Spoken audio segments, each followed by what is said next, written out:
Shalom, everyone. So I'm here to share with you an important wedding announcement. The other day while I was watching TV, I saw a piece on the news of a couple that was celebrating their 60th wedding anniversary, but they did it every year, a unique way.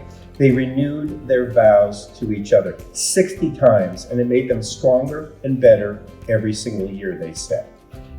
This is the same thing that we experience on the Jewish holiday of Shavuot, the least known and probably least observed of any Jewish holiday. First of all, we know Sukkot, we have a sukkah, we shake the lulav. On Passover, of course, seders and matzah, but what about Shavuot? Shavuot commemorates the receipt of the Torah on Mount Sinai.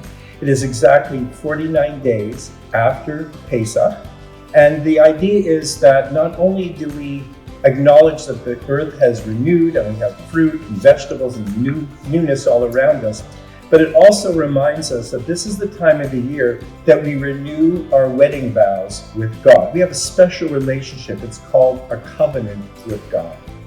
We have 10 commandments and 613 in total commandments throughout the Torah, but I stand before you with an announcement that Sunday night and Monday and Tuesday, as we celebrate this holiday of Shavuot, of receiving the Torah on Mount Sinai, that the rabbi, myself, and the cantor Gustavo, will actually, on your behalf, enter into another year of marriage on behalf of Congregation Tifereth Israel with God and the Torah.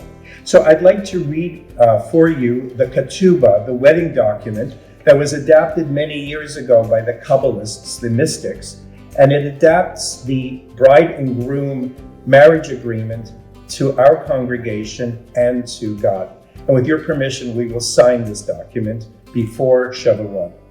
And it reads as follows. On the 7th day of the month of Sivan, on Shavuot, the time that we received the Torah on Mount Sinai in the year 5785, that's June 1st in the city of Glen Cove, we, the members of Congregation Tifereth Israel, promise to dedicate ourselves individually and communally to our Judaism and to your Torah.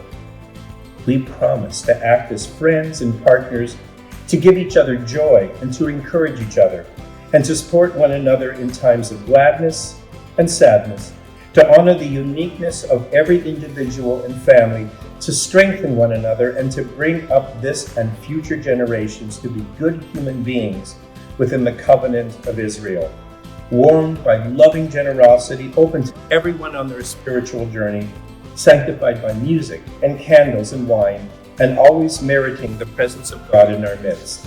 And we do so with respect for God, each other, and all of humanity. May the bridegroom rejoice with the bride while uttering words of praise, and we invoke heaven and earth as reliable witnesses. And we all say in joy and gladness, and please repeat after me, Amen, we believe and we agree. Beginning this Sunday evening and Monday and Tuesday, we again celebrate our unique relationship of Congregation Tifereth Israel with God. And I hope that you will agree with me as we begin to celebrate the third great holiday of the ancient times and today, the holiday of Shavuot, Chag Sameach.